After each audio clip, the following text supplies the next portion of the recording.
پھر ایک وقت ایسا آتا ہے کہ اب کچھ بھی موجود نہیں ہے اور پیاس بہت زیادہ ہے۔ سیدہ ہاجرہ وہاں قریبی دو پہاڑ موجود تھے، ایک کا نام صفا ہے اور ایک کا نام مروہ ہے۔ حضرت ہاجرہ حضرت اسماعیل علیہ السلام کو ایک جگہ کے اوپر لٹاتی ہیں جہاں کعبۃ اللہ سے تقریباً 20 میٹر کے فاصلے کے اوپر، جہاں ایک طرف مقام ابراہیم ہے اس کے پاس ہی حضرت ہاجرہ لٹاتی ہیں۔ لیکن یاد رکھیے کہ یہاں پر اس وقت کچھ بھی نہیں تھا، کعبۃ اللہ بھی موجود نہیں تھا اس صورت کے اندر، بلکہ وہاں ایک تھوڑا سا ٹیلا موجود تھا، کعبۃ اللہ کی عمارت نہیں تھی۔ حضرت ہاجرہ وہاں پر لٹاتی ہیں اور قریبی پہاڑی صفا کے اوپر بھاگ کے جاتی ہیں اور صفا کے اوپر کھڑے ہو کے نظر دوڑاتی ہیں چاروں طرف، شاید کہ کہیں سے کوئی پانی کے آثار یا کہیں کوئی آبادی کے آثار نظر آ جائیں، لیکن کچھ بھی نظر نہیں آتا۔ پھر اس سے اترتی ہیں اور تھوڑا سا چلتی ہیں، پھر آگے جب نشیبی علاقہ اس کا آتا ہے، گہرائی آتی ہے اور حضرت اسماعیل پر نظر نہیں پڑتی تو وہاں سے بھاگتی ہیں، بھاگ کے آگے جاتی ہیں، اور پھر جب نظر آنے لگتے ہیں حضرت اسماعیل تو پھر ان کی رفتار آہستہ ہو جاتی ہے۔ کل حضرت ہاجرہ رضی اللہ تعالیٰ عنہ حضرت اسماعیل کے لیے بے چین ہوئی اور وہاں سے بھاگی، اور آج ہر حاجی اور عمرے والے کے لیے یہ جتنا چلنا ہے حضرت ہاجرہ کے، یہ ساری کی ساری سعی کہلاتی ہے۔ اللہ کو یہ ادا پسند آئی اور آج ہر حاجی اور ہر عمرے والا سب کے لیے یہ لازم کر دیا گیا کہ تم بھی اسی طرح کرو گے جس طرح میری بندی ہاجرہ نے کیا تھا۔ آپ پھر مروہ پر جاتی ہیں، مروہ سے نظر دوڑائی پھر واپس آتی ہیں، اسی طرح صفا سے مروہ، پھر مروہ سے صفا، یہ 7 چکر حضرت ہاجرہ لگاتی ہیں۔ حضرت اسماعیل علیہ السلام کعبۃ اللہ کے قریب موجود ہیں اور حضرت ہاجرہ کو اسی دوران وہ مروہ پہاڑی کے اوپر تھیں تو ان کو ایک آہٹ سنائی دیتی ہے اور جیسے لگتا ہے کہ کوئی موجود ہے۔ جب وہ پلٹ کر واپس آتی ہیں تو دیکھا حضرت جبرائیل امین وہاں پر حضرت اسماعیل کے پاس موجود تھے اور وہ تسلی دے رہے تھے۔ حضرت ہاجرہ نے ان سے کہا کہ اگر تم کچھ کر سکتے ہو ہمارے لیے تو پانی کا انتظام تو کرو۔ تو جس جگہ کے اوپر حضرت اسماعیل علیہ السلام لیٹے ہوئے تھے، آپ کے قدمین تھے، اسی جگہ کے اوپر حضرت جبرائیل امین اپنا پر یا اپنا پاؤں مارتے ہیں تو اس جگہ سے ایک چشمہ پھوٹ پڑتا ہے جس کو ہم آج زمزم کے نام سے یاد کرتے ہیں۔ جب وہ پانی نکلتا ہے تو سیدہ ہاجرہ اس کو اپنے چلوؤں میں بھرتی ہیں اور زمزم کہتی ہیں، رک جا کہتی ہیں۔ آقا علیہ السلام نے فرمایا کہ اللہ ام اسماعیل کے اوپر رحم کرے کہ وہ اگر اس پانی کو چلوؤں میں نہ بھرتی، روکتی نہ، تو یہ ایک بہتا ہوا چشمہ ہوتا۔ اب یہ زمزم کا کنواں یہاں سے نمودار ہوتا ہے، یہ چشمہ یہاں سے نکلتا ہے۔ حضرت اسماعیل علیہ السلام جہاں موجود تھے، اور آج کعبۃ اللہ سے 20 میٹر کے فاصلے کے اوپر ایک طرف مقام ابراہیم ہے، اس کے بالکل ساتھ والی جگہ کے اوپر تھوڑے سے فاصلے کے اوپر یہ چشمہ موجود تھا، یہ کنواں موجود تھا۔ اب جب حضرت ہاجرہ کے پاس پانی آ جاتا ہے لیکن وہاں پر کوئی اور ساتھی موجود نہیں، کوئی انسان موجود نہیں، تو انہی دنوں یمن کا ایک قبیلہ جو قحط سالی کی وجہ سے پانی کی تلاش میں نکلا ہوا تھا، وہ اس کے قریب آیا۔ اس نے دور سے ایک ایسے پرندے کو دیکھا جو صرف پانی کے اوپر ہی چکر کاٹتا تھا۔ انہوں نے اپنے 2 آدمی بھیجے کہ جاؤ وہاں دیکھ کے آؤ یہ پرندہ کہاں پر چکر کاٹ رہا ہے، کیا وہاں واقعی پانی موجود ہے؟ جب وہ آئے اور آ کر انہوں نے دیکھا تو وہاں پر ایک عورت ہے اور ایک اس کے ساتھ بچہ ہے اور پانی موجود ہے۔ انہوں نے واپس جا کر اپنے سردار کو بتایا، تو جب وہ آئے، آ کر بات کی سیدہ ہاجرہ سے، تو آپ بھی چاہتی تھی کہ یہاں کچھ لوگ آ جائیں تاکہ دل لگا رہے، انسیت ہو جائے۔ آپ نے اجازت دے دی، لیکن فرمایا کہ یہ پانی کے اوپر حق میرا ہی ہوگا، یہ میرا ہی ہوگا۔ اب یہ جو قبیلہ آیا تھا یہ جرہم قبیلہ تھا۔ حضرت اسماعیل علیہ السلام اسی قبیلے میں پلتے ہیں، اسی قبیلے میں بڑے ہوتے ہیں اور اسی قبیلے میں آپ کی شادی ہو جاتی ہے۔ اب حضرت اسماعیل علیہ السلام کی جب آگے اولاد ہوتی ہے، آپ کی نسل ہوتی ہے، تو پھر آگے چل کر یہ قبیلہ بنو جرہم اور بنی اسماعیل، ان کے درمیان میں اختلافات ہو جاتے ہیں۔ بنو جرہم کے پاس چونکہ کعبۃ اللہ کی متولیت بھی تھی تو یہ لوگ ہی کعبۃ اللہ کے متولی تھے، لیکن پھر اسی وجہ سے انہوں نے وہاں آنے والے لوگوں کے اوپر ظلم اور ناروا سلوک ان کے ساتھ کرنا شروع کر دیا، اور پھر قبیلہ بنو اسماعیل اور دوسرے جتنے قبائل تھے دیگر وہ ان کے خلاف ہوئے۔ بنو جرہم کو وہاں سے نکالا گیا، لیکن انہوں نے جانے سے پہلے پہلے جو زمزم کا کنواں تھا اس کو پتھروں کے ساتھ، مٹی کے ساتھ بند کر دیا، اور کعبۃ اللہ کی کچھ چیزیں تھی جس میں سونے کے کچھ بنی ہوئی چیزیں تھیں، اور تلواریں تھیں، نیزے تھے، اور ایک سونے کا یا دو سونے کے ہرن بھی تھے، وہ ساری چیزیں انہوں نے وہاں پر چھپا دی۔ اب اس بات کو ایک وقت گزر گیا، کسی نے توجہ نہیں دی اس پانی کی طرف، اس کنویں کی طرف کہ یہاں پر کوئی کنواں بھی ہوا کرتا تھا۔ اب وہ وقت گزر جاتا ہے اور ایک صدیوں سے صدیاں بیتتی جاتی ہیں، اور پھر کیا ہوتا ہے، حضرت عبد المطلب رسول اللہ صلی اللہ علیہ وآلہ وسلم کے دادا جان، ان کو ایک رات کو خواب آتا ہے، اور خواب میں کوئی کہتا ہے اے عبد المطلب اٹھو اور برہ کو کھودو۔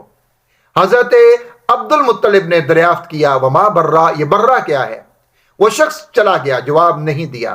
اگلے دن پھر خواب آیا اور اس نے کہا اے عبد المطلب مظنونہ کو کھودو۔ آپ نے پھر پوچھا ومل مظنونہ، مظنونہ کیا ہے؟ وہ شخص پھر جواب دے کے چلا جاتا ہے بغیر جواب دیے ہوئے بتائے کہ مظنونہ کیا ہے۔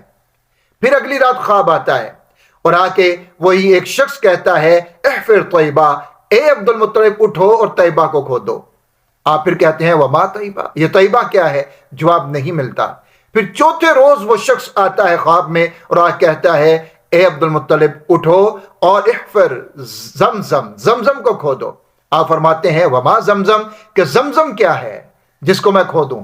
وہ شخص کہتا ہے کہ زمزم وہ پانی ہے، وہ ایسا کنواں ہے کہ جس کا پانی نہ کبھی ٹوٹتا ہے نہ کبھی کم ہوتا ہے، اور بے شمار حاجیوں کو وہ سیراب کرتا ہے۔ ساتھ اس کی علامتیں بھی بتا دی گئیں کہ یہ علامتیں ہیں، اس جگہ کے اوپر آپ کھودیں گے تو آپ کو وہ کنواں مل جائے گا۔ سیدنا عبد المطلب یہ سمجھ کے وہ خواب سچا ہے کہ بار بار ایک ہی چیز کے بارے میں مجھے بتایا جا رہا ہے۔ آپ صبح اٹھے اور اس مقام کو کھودنے کے لیے آپ تیار ہوئے، لیکن قریش نے آپ کو منع کیا اور آپ نے ان کے سامنے اپنا خواب بیان کیا کہ مجھے خواب میں یہ چیز بتائی گئی ہے۔ تو حضرت عبد المطلب نے ان کی مخالفت کی پرواہ نہیں کی اور اپنے بیٹے حارث کو ساتھ لیا، اور ان نشانیوں کے مطابق آپ نے اس جگہ کو کھودنا شروع کر دیا۔ حضرت خواجہ عبد المطلب جب اس کو کھودنے لگے تو 3 دن تک جب اس کو کھودتے رہے تو وہاں پر حضرت عبد المطلب کو کچھ نشانیاں ملنا شروع ہوئیں، تو آپ کو پھر پتہ چل گیا کہ یہی وہ زمزم کا کنواں ہے، یہی حضرت اسماعیل علیہ السلام کا کنواں ہے۔ خبر مل گئی، پتہ چل گیا۔ پھر اس کو جب کھودا گیا، صاف کیا گیا، تو وہ کنواں وہاں سے مکمل ظاہر ہو گیا۔ خواجہ عبد المطلب نے اس کے گرد چند حوض تیار کیے جن میں وہ زمزم کو نکال کر وہاں بھر دیا کرتے تھے، جمع کیا کرتے تھے، تاکہ حجاج اکرام جو ہیں ان کو اچھی طرح سے سیراب ہوں، یا جو لوگ بھی کعبۃ اللہ کی زیارت کے لیے آئیں وہ اس پانی سے سیراب ہو سکیں۔ خواجہ عبد المطلب نے جب وہ حوض تیار کیے تو چند لوگوں نے جو ان کی مخالفت میں تھے انہوں نے اس پانی کو خراب کر دیا۔ تو خواجہ عبد المطلب نے اس کے بعد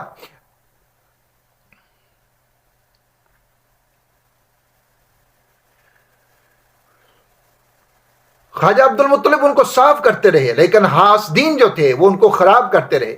تو آپ نے پھر ایک دعا کی، ہے اللہ میں غسل کرنے والوں کو اس متبرک پانی کے استعمال کی اجازت نہیں دیتا، لیکن پینے والوں کے لیے اجازت ہے۔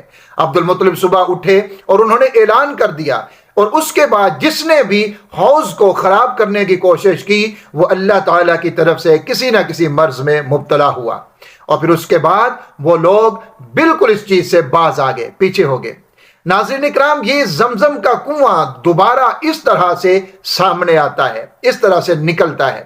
رسول اللہ صلی اللہ علیہ وآلہ وسلم کے دادا جان کی برکت سے اور آپ صلی اللہ علیہ وسلم کے طفیل سے حقیقتاً یہ زمزم کا کنواں پھر سامنے آتا ہے۔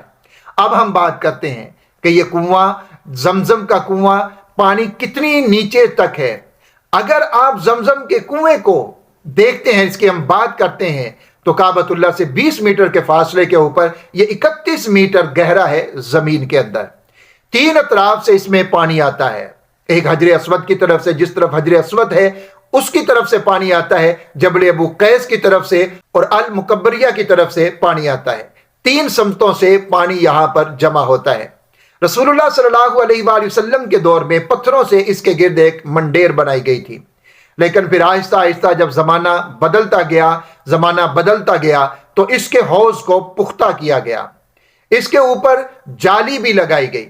اور اس کے اوپر ایک پلی بھی لگائی گئی جس کے ساتھ رسی باندھ کے اور اس رسی کے ساتھ ڈول باندھ کر اس کو پانی کے اندر پھینکا جاتا تھا اور اس کے ذریعے سے زمزم کا پانی نکالا جاتا تھا۔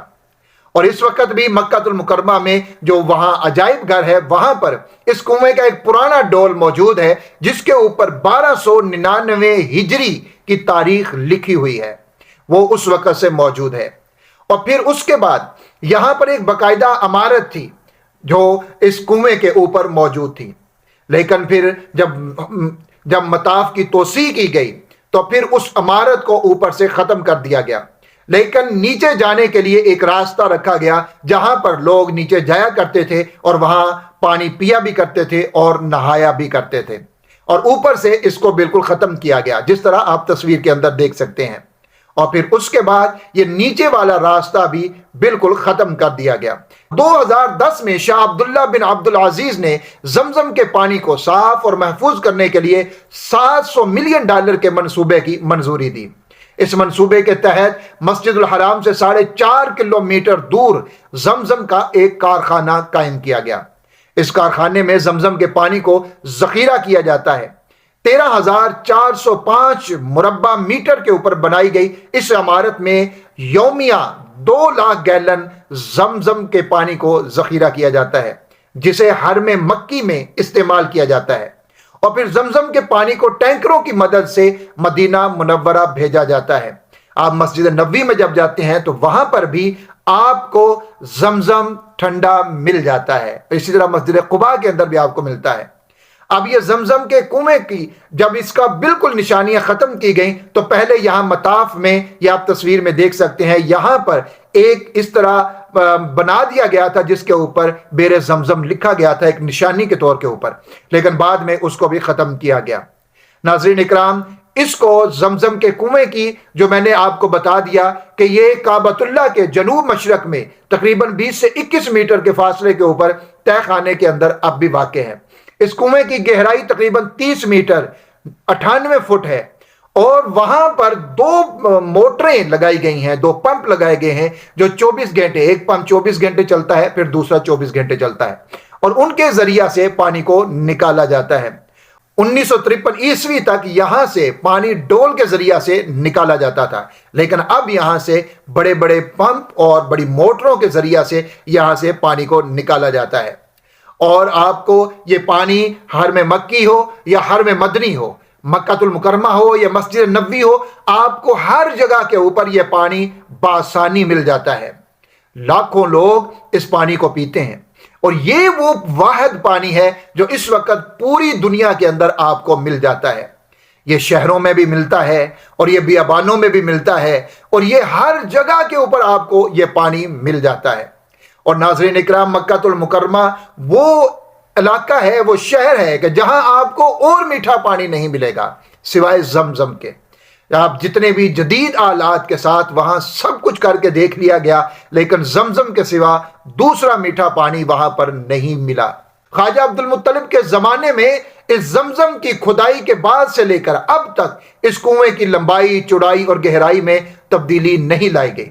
جیسا حضرت عبد المطلب کے دور میں تھا بالکل اسی طرح آج بھی یہ کنواں موجود ہے، اور اسی طرح سے یہ مطاف کے نیچے تہ خانے کے اندر آج بھی وہی کنواں اسی طرح سے موجود ہے۔ اس کی نہ تو چوڑائی میں اضافہ کیا گیا، نہ گہرائی میں اضافہ کیا گیا، اور نہ ہی اس کی لمبائی میں اضافہ کیا گیا، بالکل اسی طرح سے ہے۔ بس پائپوں کے ذریعہ سے اس سے پانی اب موٹروں کے ذریعہ سے، بڑے بڑے پمپس کے ذریعہ سے نکالا جاتا ہے۔ ناظرین اکرام، حرم شریف جو ہے یعنی مسجد الحرام، یہ وادی میں سب سے نچلے مقام پر ہے۔ خانہ کعبہ اور مسجد الحرام سمیت پورا شہر ریت اور گاد کی تہہ کے اوپر واقع ہے، جس کی گہرائی 50 سے 100 فٹ تک ہے، اور جس کے نیچے آتشی چٹانوں کی ایک تہہ پھیلی ہوئی ہے۔ اور چاہے زمزم، یہ زمزم کا جو کنواں ہے، یہ بھی ریت اور گاد کی اسی تہہ کے اوپر واقع ہے، اور اس میں پانی کی سطح اطراف کی زمین سے 40 سے 50 فٹ کی گہرائی کے اوپر ہے۔ اس طرح یہ زمزم کا پانی، زمزم کا چشمہ، یہ کائنات کا سب سے پرانا ترین چشمہ ہے، اور یہ اسی طرح، اسی آب و تاب کے ساتھ آج بھی جاری ہے، اور یہ قیامت تک جاری رہے گا۔ اور یہ معجزہ ہے اور میرے اللہ کی قدرت ہے جو رب کائنات نے دکھائی ہے کہ یہ ساری چیزیں میرے اختیار میں ہیں، میں جو چاہتا ہوں میں کرتا ہوں۔ آپ دیکھتے ہیں کہ پوری دنیا کے اندر یہ زمزم کا پانی آپ کو ہر جگہ کے اوپر مل جاتا ہے، جہاں سے لوگ لاکھوں کی تعداد میں اس کو لے کے جاتے ہیں۔ اب موجودہ دور میں ہر حاجی کو یا عمرہ کرنے والے کو 5 لیٹر کی ایک گیلن پانی کی دی جاتی ہے، زمزم کی۔ اب آپ خود اندازہ کیجئے کہ ہر حاجی کو 5 لیٹر زمزم دیا جاتا ہے اور وہ 5 لیٹر لے کے جاتا ہے، اور لاکھوں کی تعداد میں لوگ آ رہے ہیں اور جا رہے ہیں۔ 1 لاکھ حاجی اگر 5 لیٹر زمزم لے کر جائے تو کتنے لیٹر یہ بن جاتا ہے؟ 5 لاکھ حاجی اگر 5 لیٹر لے کے جائیں تو کتنا بن جاتا ہے؟ یہ صرف اور صرف میرے اللہ کی شان اور اس کی قدرت ہے۔ امید ہے آج کی ویڈیو آپ کے لیے بہت زیادہ فائدہ مند ثابت ہوئی ہوگی، بہت ساری معلومات آپ کو ضرور ملی ہوں گی۔ ویڈیو کو شیئر ضرور کیجیے گا، دوسرے لوگ بھی استفادہ کر سکیں۔ اپنا اور اپنے پیاروں کا بہت سارا خیال رکھیے۔ اللہ حافظ ناصر۔